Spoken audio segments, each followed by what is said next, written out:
بسم اللہ الحمد للہ والصلاة والسلام علی رسول اللہ رب اشرح لی صدری ویسر لی امری واحلل عقدۃ من لسانی یفقہوا قولی۔ ناظرین السلام علیکم ورحمۃ اللہ وبرکاتہ۔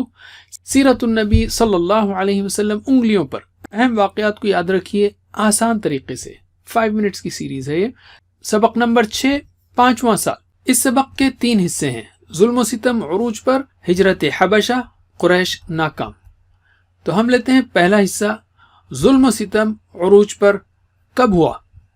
نبوت کے 4تھے سال میں ظلم و ستم شروع ہوا اور تقریباً ہر صحابی پر ظلم کیا گیا۔ ظلم و ستم کا یہ سلسلہ ہفتوں مہینوں ہی نہیں بلکہ اس سے بھی زیادہ چلتا رہا۔ جو صحابہ غریب یا غلام تھے ان پر تو ظلم کی حد کر دی گئی، جیسے بلال، صہیب، خباب، یاسر، سمیہ، عمار رضی اللہ عنہم وغیرہ۔ کسی کو باندھ کر مارا گیا تو کسی کی کعبے کے صحن میں پٹائی کی گئی، کسی کو چٹائی میں لپیٹ کر مارا گیا، کسی کو تپتی دھوپ میں رسی باندھ کر گھسیٹا جاتا تو کسی کو گرم زمین پر لٹا کر سینے پر پتھر رکھ دیا جاتا، کسی کو مار مار کر شہید کر دیا گیا۔ اسباق و عمل۔ شدید ظلم و ستم کے باوجود صحابہ کرام رضی اللہ عنہم حق پر ڈٹے رہے۔ اس میں ہر ایمان والے کے لیے ایک اہم سبق ہے۔ آزمائشوں سے حفاظت کی دعا کرتے رہیں، آزمائش آ جائے تو استقامت کی دعا مانگیں۔ علم، ویڈیو روکیے اور ایک دوسرے کو سکھائیے۔ اب ہم لیتے ہیں دوسرا حصہ، ہجرت حبشہ کیوں ہوئی اور کب ہوئی؟ حبشہ کا بادشاہ نجاشی عیسائی تھا اور انصاف پسند شخص تھا۔ اہل مکہ کے ظلم سے بچنے کے لیے رسول صلی اللہ علیہ وسلم نے صحابہ رضی اللہ عنہم کو حبشہ کی طرف ہجرت کی اجازت دی۔ نبوت کے 5ویں سال رجب کے مہینے میں تقریباً 11 مردوں اور 5 عورتوں نے پہلی ہجرت کی۔ یہ لوگ 2 تجارتی کشتیوں میں سوار ہو کر حبشہ چلے گئے۔ قریش نے پیچھا کیا لیکن نامراد ہوئے۔ 2 ماہ بعد انہیں یعنی مسلمانوں کو غلط خبر ملی کہ اہل مکہ کے لوگ ایمان لا چکے ہیں۔ خوشی میں وہ واپس آ گئے اور مزید سخت حالات کا سامنا کیا، اس لیے کہ خبر غلط تھی۔ مکے میں جب ظلم انتہا پر پہنچ گیا تو سن 6 نبوی کے شروع میں تقریباً 100 صحابہ نے حبشہ کی طرف دوسری ہجرت کی۔ اہل مکہ نے ان کو روکنے کی کوشش کی لیکن وہ ناکام رہے۔ اسباق کیا لے سکتے ہیں ہم اور عمل کیا کر سکتے ہیں؟ یاد رکھیے صحابہ کرام رضی اللہ عنہم نے دین کی خاطر کئی قربانیاں دی۔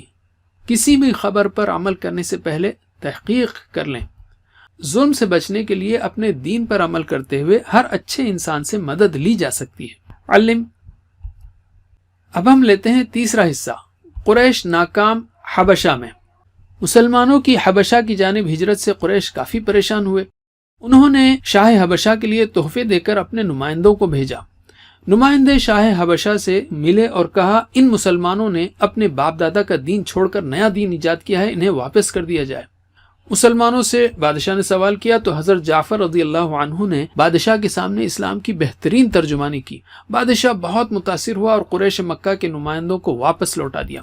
اسباق و عمل۔ حق کا اظہار اور اعلان کرنے میں کبھی بھی ڈرنا نہیں چاہیے۔ سوالوں کا جواب حکمت کے ساتھ سوچ سمجھ کر دیجیے۔